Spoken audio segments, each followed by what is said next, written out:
Ok. Xin chào tất cả các bạn. Chào mừng các bạn đến với series hướng dẫn rigging một nhân vật trên After Effects sử dụng GYK. Đây là phần thứ ba. Tôi tên là Nguyễn Sơn Hải. Tớ vào vào bài luôn nhé. Thì lần trước ở phần 2 tớ đã hướng dẫn các bạn thôi khỏi đi. Tớ đã hướng dẫn các bạn cách sử dụng những cái control này đúng không?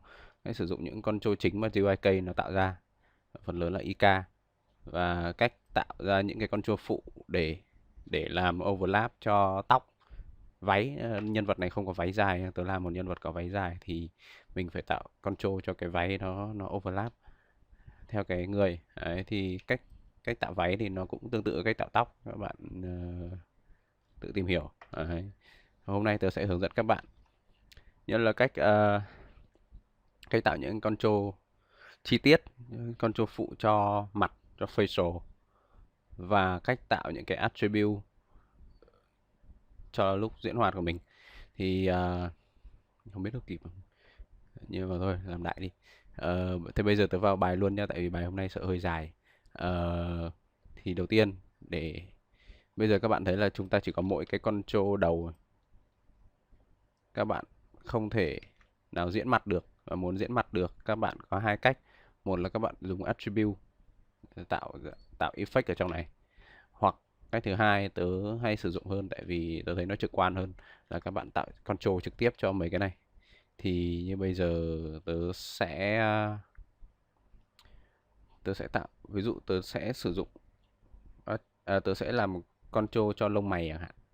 Và lông mày thì các bạn thấy lông mày của người á, nó có mấy trạng thái. Thứ nhất là nó là cao lên như này, hay là nó thấp xuống như này, và cao, và nó có hai trạng thái. Ví dụ cái lông mày của mình, tớ ví dụ là nó ngang này nhá, nó ngang này nhá, thì lông mày của người khi mà nó cao lên, nó sẽ có hai trạng thái là nó hất lên như này, hoặc là nó cúi xuống như này.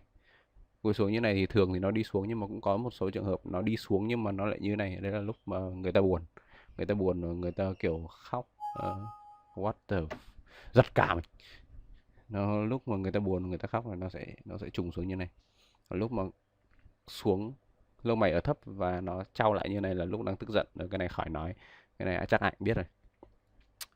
Còn lúc mà lúc mà nó đi lên này thì thường là nó sẽ giãn ra như này, kiểu như này này. Đấy. Nhưng mà cũng có một số trường hợp nó đi lên và nó sắc như này. Thì các bạn có thể thấy điển hình ở nhân vật Joker.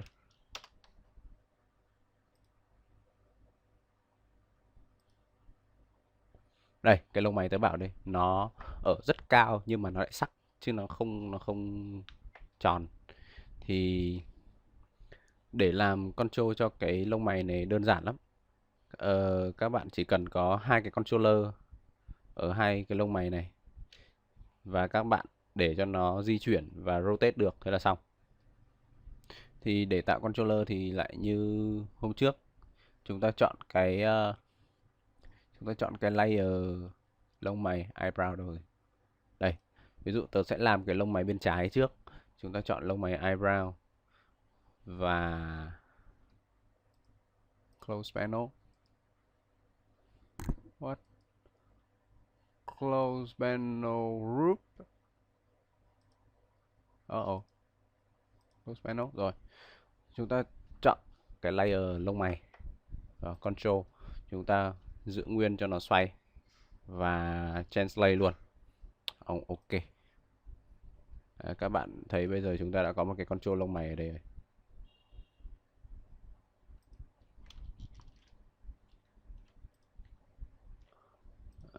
Các bạn có thể chọn nó, các bạn diễn.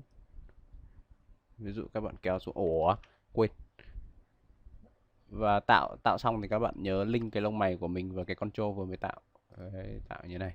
Và cái control lông mày này nó sẽ được link với cả cái đầu, cái mesh của cái đầu. Tôi nhắc lại lần này cực kỳ nhiều lần rồi. Link với cái mesh của cái đầu, đừng link với cái control đầu. Link với cái mesh của cái đầu. Đấy, bây giờ các bạn có thể xoay nó. Và cái lông mày của các bạn, ví dụ nhân vật đang tức giận chẳng hạn. Đấy, cho lông mày sát vào đây thì rồi quay nó lên. Đấy, kiểu kiểu thế. Thì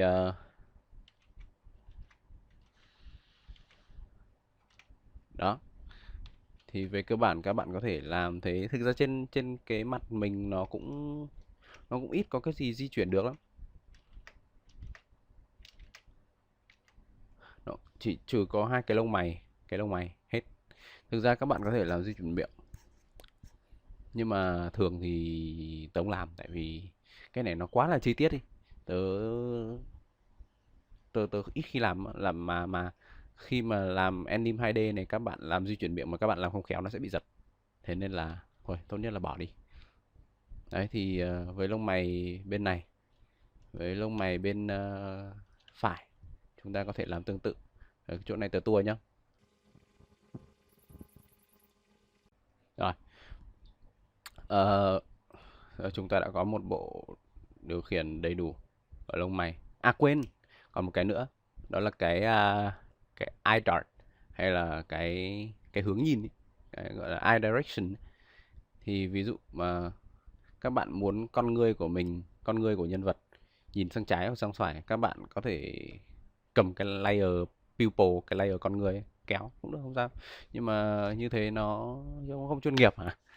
Bây giờ chúng ta sẽ tạo một cái control cho hai cái pupil của mình. Thì tớ chọn, thì các bạn cứ chọn đại một cái layer nào đấy rồi bấm controller. Cái eye dart, cái eye direction này nó không xoay được, các bạn create. Rồi các bạn create xong thì bạn thấy cái control này nó nằm ở vị trí cái mắt, mà mình không muốn như thế. Mình sẽ chỉnh cho nó về giữa để cho dễ chọn. Ok. Rồi, và bây giờ nhiệm vụ rất đơn giản, các bạn link hai cái eye, hoặc là trong trường hợp các bạn làm pupil, các bạn link hai cái pupil này vào cái, ủa sao nó không hiện đây?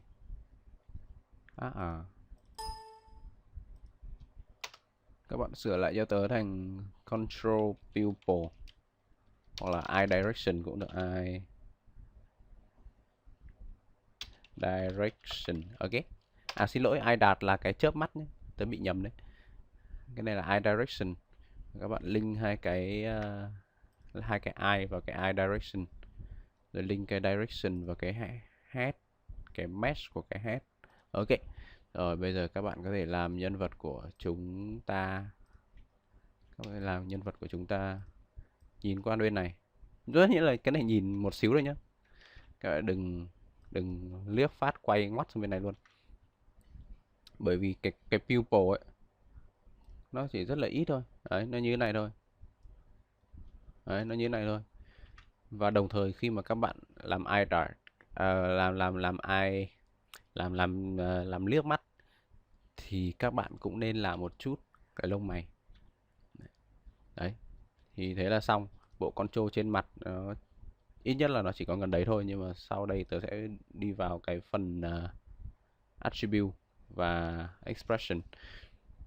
Thì các bạn, giống như các bạn cũng có thể thấy là ở đây hôm trước tớ bảo ấy, ở trong phần một tớ bảo là chúng ta sẽ cố gắng tạo ra nhiều những cái pose của một object nhất có thể. Ví dụ như pose miệng thì sẽ có các âm vị này, các cười, nói, mếu này, khóc này, tức giận này, kiểu kiểu thế, những cái pose đấy. Và chúng ta biến nó thành một cái precom. Ok, chúng ta sẽ biến nó vào một cái precom. Thì bây giờ làm thế nào để chúng ta có thể diễn được cái precom, ví dụ như tớ đang nói này chẳng hạn nhé, như tớ đang nói bập này nhá. Thì làm nào mình diễn được cái miệng ra những cái pose theo như là cái lip sync, theo như là cái âm thanh. Thì mình làm như sau, mình sử dụng một cái chức năng gọi là time remapping của After Effects. Thì việc đầu tiên các bạn vào cái precom của cái miệng. Cái này thì làm sẵn này, sorry. Đây nhá, tớ giả sử như này nhá.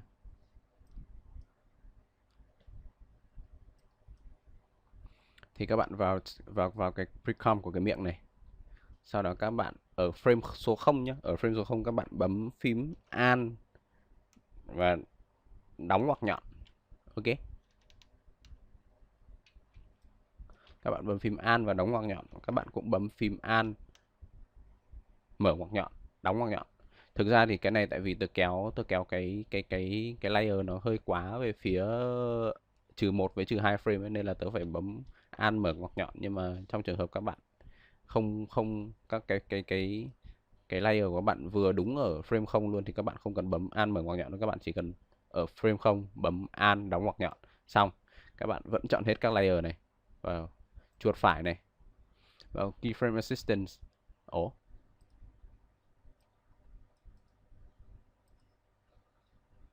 à, keyframe assistant sequence layer. Ok. Không cần quan tâm nó viết gì. Ok, xong nó sẽ tự sắp xếp các bạn những cái layer này đều ra như này, từng bước một. Xong các bạn quay lại layer gốc. Layer gốc thì bây giờ các bạn thấy cái mouse này của mình nó khi mà mình tua theo frame ấy, cái mouse này của mình nó sẽ chuyển động. Đó, đó, mình có những cái pâu miệng, nhưng mà vấn đề là những cái này các bạn chỉ có tua theo frame thì nó mới đổi pâu. Còn khi mà các bạn tua theo timeline thì sẽ có một lúc nào đấy nó mất. Thì bây giờ mình sẽ làm time remapping cho nó. Đầu tiên các bạn vào control head. Các bạn có thể làm ở control nào cũng được, nhưng mà thường thì tôi sẽ làm ở control head. Các bạn vào control head xong rồi vào bảng effect control. Nếu mà các bạn nào không thấy, thường thì cái bảng effect control nó sẽ nằm ở bên cạnh cái cửa project này. Còn các bạn nào không thấy effect control, các bạn bấm F3. Bấm F3, ok. Rồi nó sẽ ra một cái bảng effect control. Ở trong này các bạn chuột phải vào chọn expression control, xong rồi vào slider. Slider này các bạn bấm enter để đổi tên cho nó nhé. Cái này tớ sẽ đặt là mouse shape. Mouse shape, ok. Xong rồi ở cái và các bạn ở cái control head này các bạn khóa cái effect control của nó lại nhá. Nếu các bạn không khóa, các bạn bấm sang cái khác nó sẽ nhảy sang cái effect control của cái control đấy. Nó sẽ nhảy sang cái bảng effect của cái control đấy. Nên là các bạn khóa nó lại. Thì bây giờ các bạn chọn sang cái layer khác nó không bị nhảy. Đó, thế thôi. Bây giờ các bạn vào cái mouse này, xong rồi bấm Ctrl Alt T, hoặc các bạn có thể vào, tưởng chả nhớ nó ở đâu.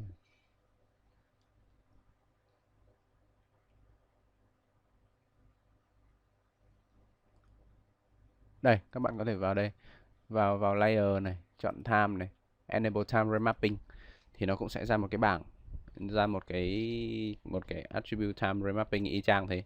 Thì các bạn giữ phím Alt và bấm vào cái hình đồng hồ này, nó sẽ ra cho bạn một cái bảng expression. Thì các bạn link cái expression này vào cái slider của cái mouse shape. Rồi, các bạn về đầu dòng, các bạn bấm bằng bằng đến hết dòng, enter, frames to time đóng mở ngoặc enter. Xong. Bây giờ các bạn có thể điều khiển cái mouse shape, cái pâu của cái miệng bằng cái slider này. Ví dụ các bạn bấm 2 nó sẽ ra pâu khác. Các bạn bấm 5 nó sẽ ra những cái pâu. Cái này nó là những cái pâu tương ứng. Ví dụ 5 thì nó sẽ là pâu đây. Nó sẽ là cái pâu này này. Đó. Kiểu thế. Và bây giờ các bạn có thể diễn lip sync dựa trên cái slider này. Đấy. Và ngoài ra thì ở trên cái facial để mà các bạn diễn được thì nó còn một cái expression nữa. Các bạn có thể đính cái expression này vào cái eye direction control là cái này, hoặc là các bạn đính vào cái đầu luôn cũng được, không sao. Thì thôi, đang tiện làm cái đầu thì tớ làm luôn ở trên cái đầu. Thì mình sẽ làm cái expression, cái attribute nhắm mở mắt, chớp mắt ấy. Mình sẽ làm cái attribute chớp mắt cho nhân vật. Thì cái này mình làm tương tự. Các bạn thấy ở đây hai cái layer left eye và right eye nó đã là precom rồi. Đấy, thì bên trong này mình có thể làm tương tự. Các bạn chọn tất cả layer này, ở vị trí frame 0 các bạn bấm Alt đóng ngoặc nhọn. Sau các bạn chuột phải vào nó, keyframe assistant sequence layer, ok. Xong rồi các bạn bấm Ctrl mũi tên sang phải để sang frame 1 và các bạn bấm N để thu gọn cái phần cái sequence của mình lại, và các bạn bấm Ctrl Shift X thì phải, hay là Ctrl X. Các bạn bấm X, Ctrl Shift X, Ctrl Shift X. Ủa, composition. Ủa, phím tắt của nó là gì ta? Quên đấy.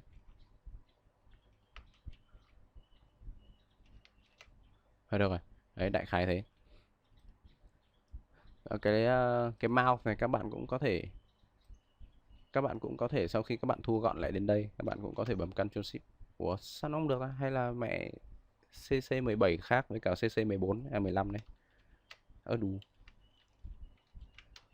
Đủ. Thôi được rồi, các bạn vào composition, mẹ nhục mặt quá. Các bạn vào composition, nó ở đâu nhỉ? Trim com to work area.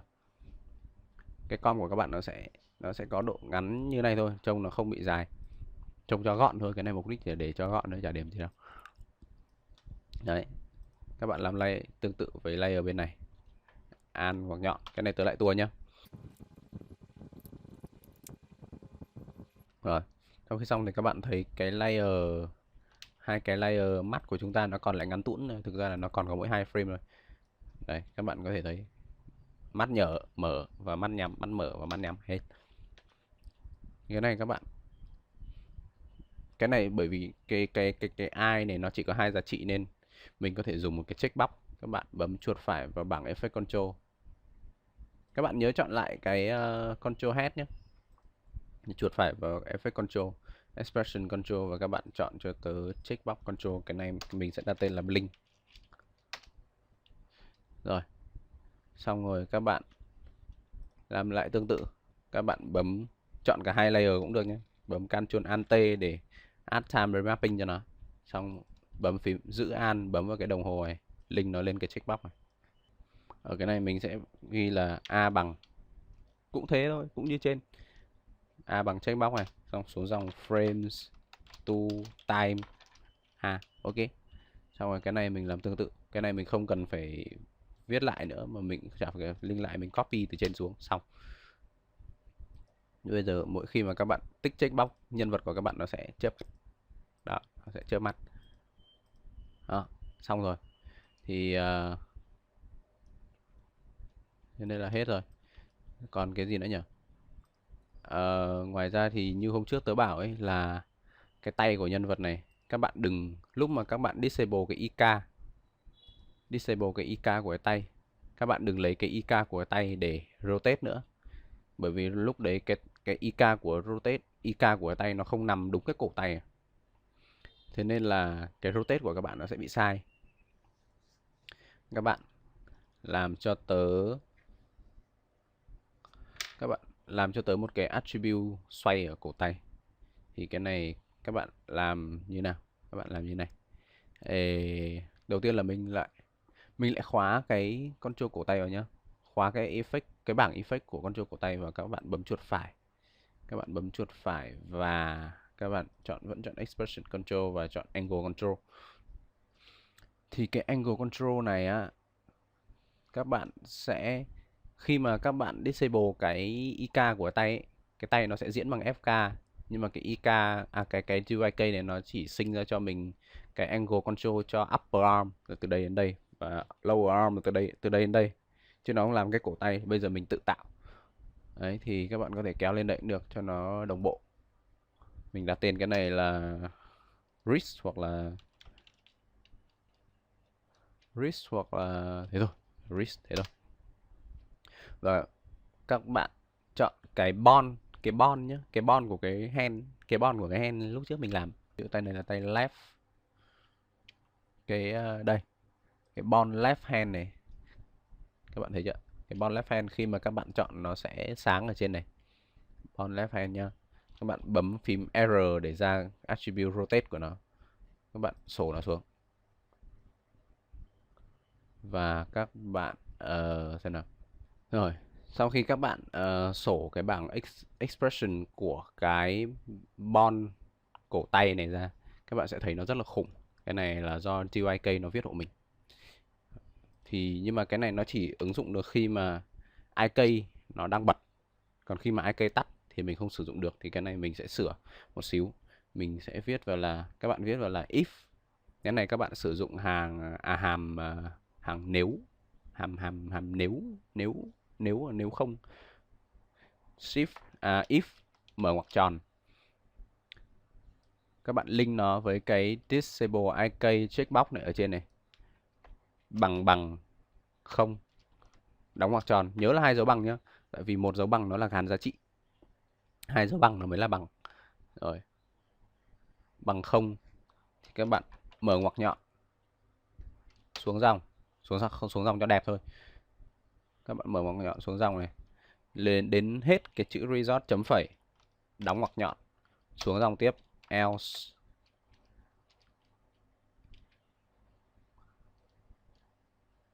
xuống dòng, mở ngoặc nhọn, các bạn link nó với cái reach angle này, attribute này. Rồi, đóng ngoặc nhọn, enter.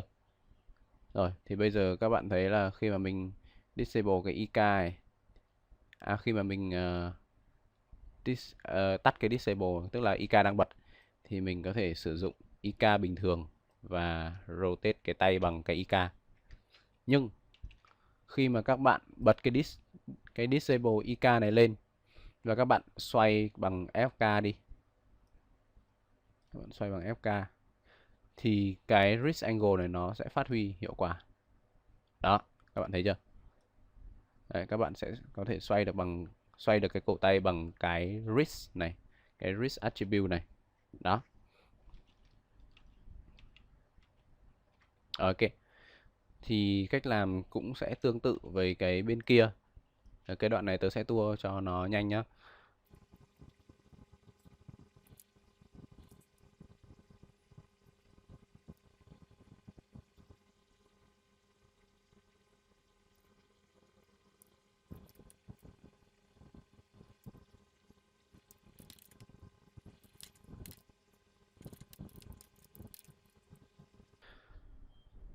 Rồi.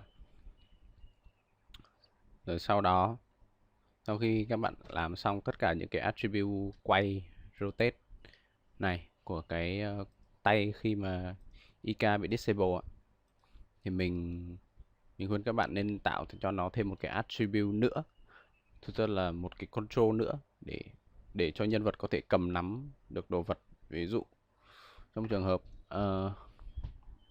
đây, tất nhiên các bạn có thể parent thẳng cái object vào cái IK, nhưng mà đấy là trong trường hợp các bạn diễn bằng IK. Trong trường hợp các bạn diễn bằng IK thì các bạn attack cái đồ vật vào cái IK, rồi cái IK đi đâu thì cái đồ vật đi đấy, thì nó không thành vấn đề. Nhưng mà khi mà các bạn diễn bằng FK chẳng hạn, các bạn diễn bằng FK, cái IK của các bạn nằm ở dưới này, các bạn sẽ không có cái gì để attack nó vào hết, thì mình sẽ cần một cái control ở trên cái bàn tay này để mình attack cái vật thể vào đây, thì cái vật thể nó mới đi theo được. Thì tớ khuyên các bạn nên chọn cái finger ấy, cái finger của hai cái bàn tay, mình gắn control cho nó, mình để nó để làm cái để có thể cầm được đối tượng. Ví dụ tớ sẽ làm như thế này. Đầu tiên các bạn chọn cái bond finger lúc trước mình đã tạo, các bạn tạo cho nó controller. Thì các bạn có thể bật cả ba cái này, tại vì nhiều khi lúc mà mình cầm nắm object ấy, nó khi mà cái tay nó di chuyển cái object, nó có thể di chuyển sai như thế nào đấy, thì mình còn có cái để mình sửa. Các bạn bật cả ba này lên và create, rồi nó tạo cho các bạn một cái control ở đây. Cái control này các bạn link nó với cái bond của cái finger nhé, link nó với cái bond của cái finger. Đâu nhỉ? Bond của left finger. Đây, bond left finger. Thì khi mà các bạn di chuyển cái IK, mình đang disable rồi. Khi mà các bạn di chuyển cái IK, cái này nó sẽ đi theo. Tớ sẽ đặt cái này nó gọi là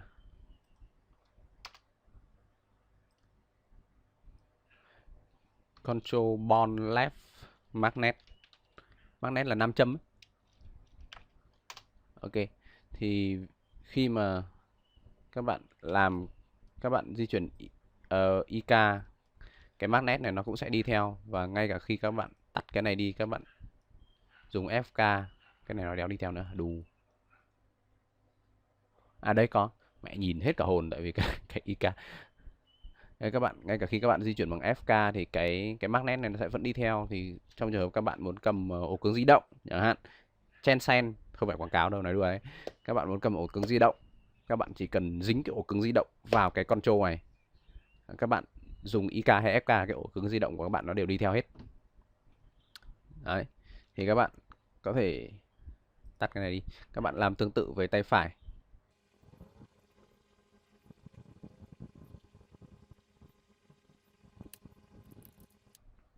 Rồi xong, các bạn test nó.